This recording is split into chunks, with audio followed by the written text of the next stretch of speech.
নমস্কাৰ সকলোকে। আজি ৰাতিপুৱাই মই ওলাই আহিছোঁ কামাখ্যা মন্দিৰলৈ।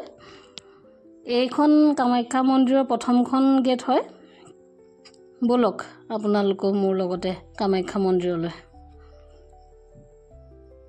এয়া চাওক কামাখ্যা মন্দিৰৰ ওপৰৰ নীলাচল ফালৰ পৰা চব দেখি থাকি ওপৰৰ পৰা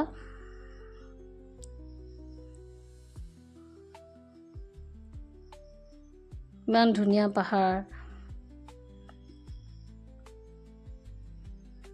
এয়া বাছ গৈ আছে তলেদি, সেইফালেদি ট্ৰেইন লাইন হয়, ট্ৰেইনো গৈ আছে।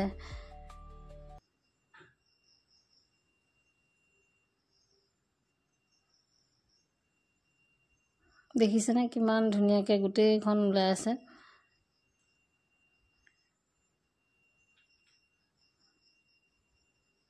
এয়া কামাখ্যা মন্দিৰৰ মূল গেট।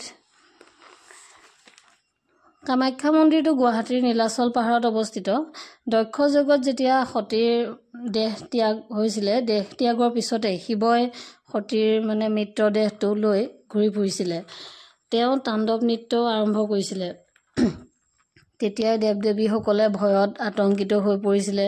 শিৱই যেতিয়া এনেকৈ তাণ্ডৱ নৃত্য একেৰাহে কৰি থকা দেখি একেৰাহে কৰি আছিলে আৰু সেই একেৰাহে তাণ্ডৱ নৃত্য কৰি থকা দেখি সকলো দেৱ দেৱতাই ভয়ত আতংকিত হৈ পৰিছিলে। আৰু এই ভয়ত আতংকিত হৈ সকলো দেৱ দেৱীয়ে বিষ্ণুৰ কাষ চাপিছিলে।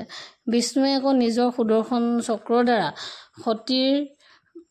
সতীৰ দেহটো খণ্ড খণ্ডকৈ 51টা ভাগত কাটি পেলালে। এইটো বিশ্বাস কৰা হয় যে সতীৰ এই 51টা ভাগ যিবিলাক ঠাইত পৰিলে তাতেই এটা এটা শক্তিপীঠৰ সৃষ্টি হ'ল। সতীৰ জেনিটেল পাৰ্টটো আহি পৰিলে এই নীলাচল পাহাৰত, সেইখিনি ঠাইতে কামাখ্যা শক্তিপীঠৰ সৃষ্টি হ'ল। সেই তেতিয়াৰ পৰা এই কামাখ্যা মন্দিৰক সকলোৱে মানি আহিছে। আৰু এয়া চাওকচোন ভক্তৰ কিমান নানি নিচিগা ভিৰ হৈছে ইয়াতে। কামাখ্যা মন্দিৰলৈ হ'লে কুপন কাটিব লাগিব যদি আপুনি ভিতৰৰ মা দৰ্শন কৰিবলৈ হয়। আৰু পাণ্ডা ধৰিও যাব পাৰে, তেতিয়া আপোনালোকৰ ইচ্ছা সামৰ্থ্য অনুযায়ী তেওঁলোকক কিবা এটা অৰিহণা আগবঢ়ায়। সেইমতে আপোনালোকে ভিতৰত তেওঁলোকৰ দ্বাৰা সোনকালে গৈ পূজা কৰিও আহিবগৈ পাৰে। তেনেকৈ এয়া মন্দিৰৰ চৌহদটো চাওক, সকলোবিলাক বহুত ভিৰ হৈছে। মই অম্বুবাচীতো আহিছিলোঁ, এতিয়া আজি আকৌ আহিছোঁ। এয়া চাওক কিমান যে মানুহ হৈছে নহয়, বহুত। এয়া মই ওপৰৰ পৰা কৰি আছোঁ গোটেই।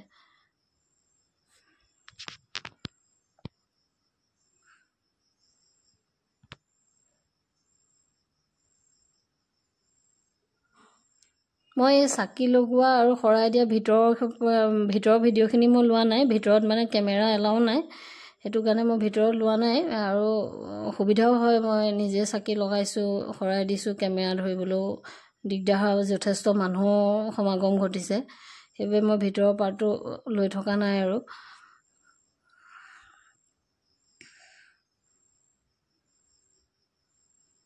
এই চাওক সকলোবিলাক বহি আছে ইয়াতে।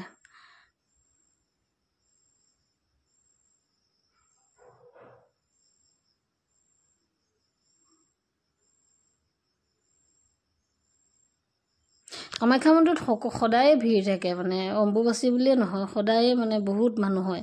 এই আদিগুৰু শংকৰাচাৰ্য মণ্ডপ হয় কামাখ্যা মন্দিৰৰ কাষতে, ওচৰতে আছে লগতে চব।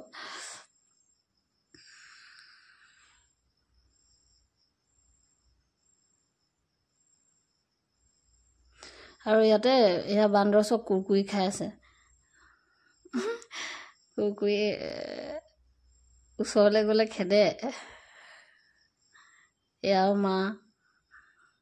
ইয়াতে তাৰা দেৱী মন্দিৰো আছে, কিন্তু তাৰা দেৱী, কৃষ্ণ, গণেশ সকলোবিলাক ভাগ ভাগকেতো আছেই, লগতো আছে। এয়া এওঁলোকে সংকল্প লৈছে, সংকল্পৰ কাৰণে ইয়াত চালিচা পঢ়ি আছেহি। শিৱ চালিচা কিছুমানে এনেকৈ পঢ়ে আৰু কিবা মনত ভাবি পিনে সকলোৱে চালিচা পঢ়ি আছে চব। এয়া ভগৱান কৃষ্ণৰ মন্দিৰ হয়। তাৰা মন্দিৰো আছে মই তাৰা মন্দিৰতো গৈছোঁ কিন্তু তাৰা মন্দিৰত মানে কেমেৰা ভিডিঅ'গ্ৰাফী এইবিলাক মানে হেৰি এলাও নাই সেইকাৰণে মই সেই তাৰা মন্দিৰটো লোৱা নাই মানে এতিয়া বগলা মন্দিৰৰ সন্মুখ ভাগ বগলা মন্দিৰলৈ গৈছোঁ বগলা মন্দিৰতো ভিতৰত মানে ভিডিঅ' এলাও নাই সেইবাবে মই সেই ভিডিঅ'টো মই লোৱা নাই কিন্তু সেইকাৰণে এইখিনিতে ভিডিঅ'টো মই সামৰি দিবলৈ লৈছোঁ আৰু ভিডিঅ'টো যদি আপোনালোকৰ ভাল লাগিছে তেতিয়াহ'লে মোৰ চেনেলটো ছাবস্ক্ৰাইব কৰিবলৈ নাপাহৰিব লাইক কমেণ্ট কৰিব